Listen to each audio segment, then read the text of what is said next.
ಭಕ್ತಿಯಿಂದ ನಡ್ಕೊಳ್ತಾ ಇದ್ದಾರೆ. ಮೊನ್ನೆ ತುಮಕೂರಾಗ ಗೆದ್ದೆ ಬಂದು ಮಂತ್ರಿ ಆದೇ ಬರೋಕ್ಕಾಗಿಲ್ಲ, ಮಠಕ್ಕೆ ಬರ್ತೀನಿ ಅಂತವ್ರು ಅದನ್ನೇ ಬಂದರು. ಈಗಲೂ ಅದನ್ನೇ ಹೇಳ್ತಾಯಿದ್ರು, ನಾನು ಜೀವನದಲ್ಲಿ ಮಠ ಬರ್ತಿಲ್ಲ, ಎದರ ಅನ್ನ ತಿಂದು ಇಲ್ಲಿಂದ ನಾನು ಭಕ್ತ ಬಂದು ನಾನು ಭಕ್ತಿಯಿಂದ ಬಂದಿದ್ದೀನಿ, ಮಂತ್ರಿಯಾಗಿ ಬಂದಿಲ್ಲ, ಶಿಷ್ಯನಾಗಿ ಬಂದಿದ್ದೀನಿ ಅಂತ ಹೇಳಿದರು. ಹಂಗೆ ಅವ್ರು ಒಳ್ಳೆಯದಾಗಲಿ, ಯಶಸ್ಸಾಗಲಿ ಅಂತ ಹಾರೈಸ್ತೀವಿ. ಸಂಕ್ರಾಂತಿ ಕಳೆದ ಮೇಲೆ ಒಂದು ಯೋಗ ಇದ್ದಂಗೆ ಕಾಣಿದೆ. ಇವರಿಗೆ ಅಂತಲ್ಲ, ರಾಜ್ಯ ಮಟ್ಟದಲ್ಲಿ ಒಂದು ಉನ್ನತ ಯೋಗ ಅವಕಾಶ ಇದೆ. ಹೋಗಿದ್ದಾರಲ್ಲ, ಅದು ರಾಜ್ಯದ ಮಟ್ಟದ್ದು. ನಿಮ್ಮ ರಾಜ್ಯದ ಮಟ್ಟಕ್ಕೆ ಸಂಕ್ರಾಂತಿ ಮೇಲೆ ರಾಜಕೀಯ ವಿಪ್ಲವ ಆಗೋ ಲಕ್ಷಣ ಇದೆ. ನಾನು ಮೊದಲೇ ಹೇಳಿದ್ದು, ಯುದ್ಧಗಳಾಗ್ತದೆ, ಜಲಪ್ರಳಯವಾಗ್ತದೆ, ವಾಯುಪ್ರಳಯ ಆಗ್ತದೆ, ಭೂಪ್ರಳಯವಾಗ್ತದೆ, ಎಲ್ಲ ಜನ ಸಾಯ್ತಾರೆ, ಆಕ್ರಮಣ ಹೆಚ್ಚಾಗ್ತವೆ, ಮೇಘ ಸ್ಫೋಟ ಆಗ್ತದೆ ಅಂತ ಹೇಳಿದ್ದೆ ನಾನು. ಇನ್ನೂ ಒಂದು ಮೇಘ ಸ್ಫೋಟ ಆಗೋದ್ರಿಂದ ಊಹಿಸಲಾರದ ಒಂದು ದುಃಖ ಈ ಭಾರತಕ್ಕೆ ಬರ್ತದೆ. ಪ್ರಕೃತಿದತ್ತವಾಗಿ ಆಗ್ತದೆ ಮೇಘ ಸ್ಫೋಟ. ಅದನ್ನು ಹೇಳಿದ್ದಲ್ಲ, ಮೊದಲು ಹೇಳಿದ ನಾನು ಮನೆಯಲ್ಲಿ. ಒಟ್ಟಿಗೆ ಜನಜೀವನ ಅಸ್ಥಿರ, ಯಾವಾಗ ಮನೆಗೆ ಬರ್ತಾನೆ ಹೋಗ್ತಾನೆ ಅಂತ ಹೇಳೋದು ಕಷ್ಟ. ಅಸ್ಥಿರ ಇನ್ನೂ ಜಾಸ್ತಿ ಆಗ್ತದೆ. ಅದು ಅದರಲ್ಲಿ ಅರಸನಾಲಯಕ್ಕೆ ಕಾರ್ಮೋಡ ಕವಿದೀತು. ಅದು ರಾಜ್ಯಕ್ಕೂ ಇದೆ, ಸೆಂಟ್ರಲ್ಗೂ ಇದೆ. ಹಿಂದೆ ಹೇಳಿದ್ದು 2-3 ಜನ ಪ್ರೈಮ್ ಮಿನಿಸ್ಟರ್ ಕೊಲೆ ಆಗ್ತಾರೆ, ಸಾಯ್ತಾರೆ ಅಂತ. ಅದು ಆಗ್ತದೆ. ಸಂವತ್ಸರ ಪರದಲ್ಲಿ ಕಷ್ಟ, ಬಡ ಲಕ್ಷಣ. ದ್ವೇಷ, ಅಸೂಯೆ, ಈ ಮಧ್ಯೆ ಒಂದಿಬ್ಬರು ಬಲಿ ಆಗ್ತಾರೆ. ಹೇಳಿದ್ದಲ್ಲ, ಸಂಕ್ರಾಂತಿ ಮೇಲೆ ವಿಪ್ಲವ ಆಗೋ ಲಕ್ಷಣ ಇದೆ. ಇಲ್ಲ ಸರ್, ಸಿದ್ದರಾಮಯ್ಯಗೆ ತೊಂದರೆ ಇಲ್ಲ. ಮೂಡ ಬರುತ್ತೆ, ಮೂಡ ಹೋಗುತ್ತೆ ಅಷ್ಟೆ. ಏನು ಆಶೀರ್ವಾದ ಬಂದರೆ ಆಶೀರ್ವಾದ ಆಗ್ತದೆ. ಜಗತ್ತಿನ ಸುದ್ದಿ ಈಗಲೂ ಇದೆ.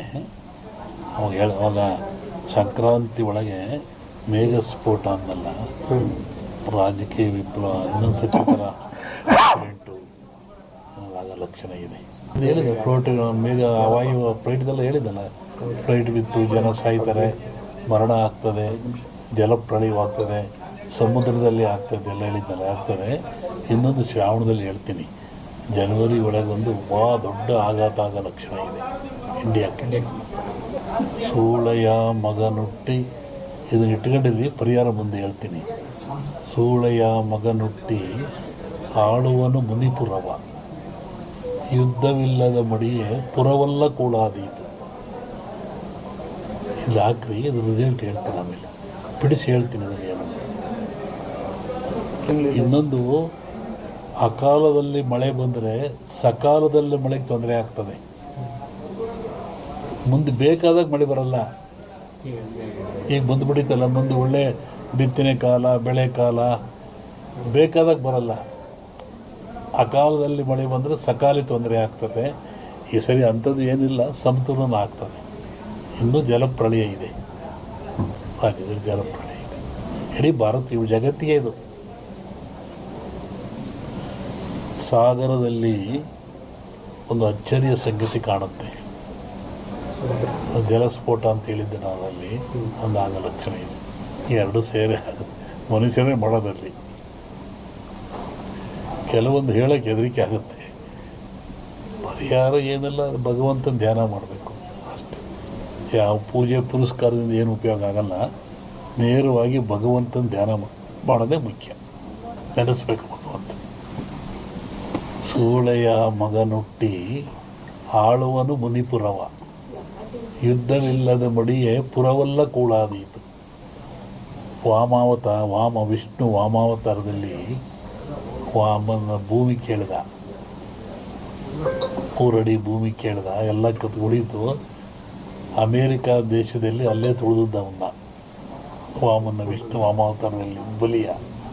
ಅದನ್ನು ಮುನಿಪುರ ಅಂತ ಕರೆದರು. ಇಡೀ ಹಿಸ್ಟ್ರಿ ಒಳಗೆ ಅಮೇರಿಕವನ್ನು ಮುನಿಗೆ ದಾನ ಕೊಟ್ಬಿಟ್ಟನಲ್ಲ ಅವನು, ವಾಮನಿಗೆ ದಾನ ಕೊಟ್ಟನಲ್ಲಪ್ಪ, ಅದು ಮುನಿಪುರ ಅಂತ. ಯುದ್ಧವಿಲ್ಲದ ಮಡಿಯ ಪುರವಲ್ಲ ಕೂಳಾದೀತು ಅಂತ. ಮುನಿಪುರ ಅಂದರೆ ಅಮೇರಿಕವನ್ನು ಮುನಿಪುರ ಅಂತ ಕರೀತಾರೆ. ಅದು ಅಮೇರಿಕ ಒಂದು ದೇಶದಾಗೆಲ್ಲ ಎಲ್ಲರೂ ಸೇರ್ಕೊಂಡ್ರದಲ್ಲಿ. ಶ್ರಾವಣದ ಮೇಲೆ ಹೇಳ್ತೀನಿ ಅದ್ರ ಬಗ್ಗೆ. ನೋಡು ಹೇಳಿದ್ದೀನಿ, ಇನ್ನೂ ನೋಡ್ತಿರ್ಬೇಕಾರೆ.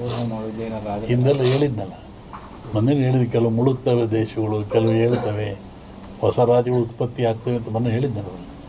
ಮತ್ತು ಮದ್ದಿಲ್ಲದ ಕಾಯಿಲೆ ಬರುತ್ತೆ, 5 ವರ್ಷ ಇರುತ್ತೆ ಕಾಯಿಲೆ ಅದು. ಮತ್ತು ಕೊರೋನಾ ಬಂತು, ಇದು ಇನ್ನೊಂದು ರೂಪವನ್ನು ತಾಳುತ್ತೆ. ಆದರೆ ಸಾವು ನೋವು ಕಮ್ಮಿ, ಕಾಯಿಲೆ ಮಾತ್ರ ಈ ಸಂವತ್ಸರದಲ್ಲಿದೆ. ಹೊಸ ರೋಗ ಉತ್ಪತ್ತಿಯಾಗಿ ಉಸಿರಿಗೆ ಸಂಬಂಧಪಟ್ಟದ್ದು ಜನ ಆ ಥರ ಸಾಯ್ತಾರೆ. ಆಗ ಭೂಮಿ ಹೇಳಿದ, ಭೂಮಿ ಗುಡ್ಡ ಬಿಡಿ ಉಳ್ತವೆ ಅಂತ ಹೇಳಿದ್ದು ನಾನು. ಬೆರೆಯುತ್ತೆ, ಉಳುತ್ತವೆ, ಸಮುದ್ರ ಜಲಬಾಧೆ ಜನ ಸಾಯ್ತಾರೆ ನಮ್ಮನ್ನು ಹೇಳಿದ್ನಲ್ಲ, ಅದೆಲ್ಲ ನಡೀತಾ ಇದ್ದಾರೆ, ಇನ್ನೂ ಇದೆ ಅದು.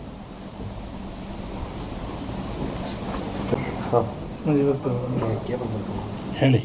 ಸಚಿವರು ಭೇಟಿ ಕೊಟ್ಟವರು ಕೇಂದ್ರ ಸಚಿವರಾದ್ಮೇಲೆ ಅವರು ಸೋಮಣ್ಣವರು ಸುಮಾರು 30-40 ವರ್ಷಗಳಿಂದ ಇಲ್ಲಿಗೆ ಬರ್ತಾ ಇದ್ದಾರೆ. ಅವರು ಏನು ಅಧಿಕಾರದಲ್ಲೇ ಇದ್ದಾಗ, ಜನತಾ ಬಜಾರ್ನಲ್ಲಿ ಕೆಲಸ ಮಾಡ್ತಿದ್ದಾಗ ಇಲ್ಲೇ ಬಂದು ಉಳ್ಕೊಂಡು ಹೋಗ್ತಾಯಿದ್ರು. ಅವರಿಂದ ಮಠದ ಮೇಲೆ ಭಕ್ತಿಯಿಂದ ನಡ್ಕೊಳ್ತಾ ಇದ್ದಾರೆ. ಮೊನ್ನೆ ತುಮಕೂರ ಗೆದ್ದೆ ಮಂತ್ರಿ ಆದೇ ಬರೋಕ್ಕಾಗಿಲ್ಲ, ಮಠಕ್ಕೆ ಬರ್ತೀನಿ ಅಂತವ್ರು ಅದನ್ನೇ ಬಂದರು. ಈಗಲೂ ಅದನ್ನೇ ಹೇಳ್ತಾಯಿದ್ರು, ನಾನು ಜೀವನದಲ್ಲಿ ಮಠ ಬರ್ತಿಲ್ಲ, ಏನಾರ ಅನ್ನ ತಿಂದು ಇಲ್ಲಿಂದ ನಾನು ಭಕ್ತ ಬಂದು, ನಾನು ಭಕ್ತಿಯಿಂದ ಬಂದಿದ್ದೀನಿ, ಮಂತ್ರಿಯಾಗಿ ಬಂದಿಲ್ಲ, ಶಿಷ್ಯನಾಗಿ ಬಂದಿದ್ದೀನಿ ಅಂತ ಒಂದು ಉನ್ನತ ಯೋಗ ಅವಕಾಶ ಇದೆ. ಹೋಗಿದ್ದಾರಲ್ಲ, ಅದು ರಾಜ್ಯದ ಮಟ್ಟದ್ದು. ನಿಮ್ಮ ರಾಜ್ಯದ ಮಟ್ಟಕ್ಕೆ ಸಂಕ್ರಾಂತಿ ಮೇಲೆ ರಾಜಕೀಯ ವಿಪ್ಲವ ಆಗೋ ಲಕ್ಷಣ ಇದೆ.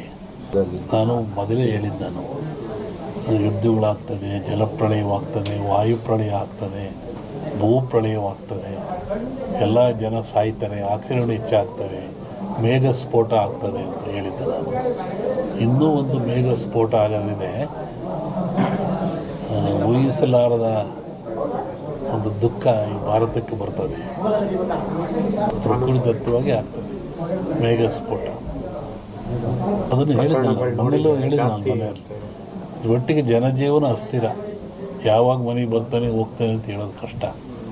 ಅಸ್ಥಿರ ಇನ್ನೂ ಜಾಸ್ತಿ ಆಗ್ತದೆ. ಅದರಲ್ಲಿ ಅರಸನಾಲಯಕ್ಕೆ ಕಾರ್ಮೋಡ ಕವಿದೀತು, ಅದು ರಾಜ್ಯಕ್ಕೂ ಇದೆ, ಸೆಂಟ್ರಲ್ಗೂ ಇದೆ. ಹಿಂದೆ ಹೇಳಿದ್ದು 2-3 ಜನ ಪ್ರೈಮ್ ಮಿನಿಸ್ಟರ್ ಕೊಲೆ ಆಗ್ತಾರೆ, ಸಾಯ್ತಾರೆ ಅಂತ, ಅದು ಆಗ್ತದೆ. ಸಂವತ್ಸರ ಪರದಲ್ಲಿ ಕಷ್ಟ, ಬಡ ಲಕ್ಷಣ.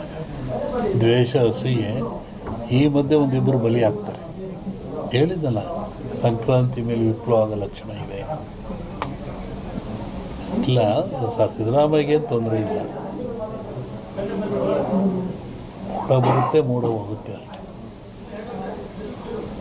ಏನು ಆಶೀರ್ವಾದ ಬಂದರೆ ಆಶೀರ್ವಾದ ಆಗ್ತದೆ.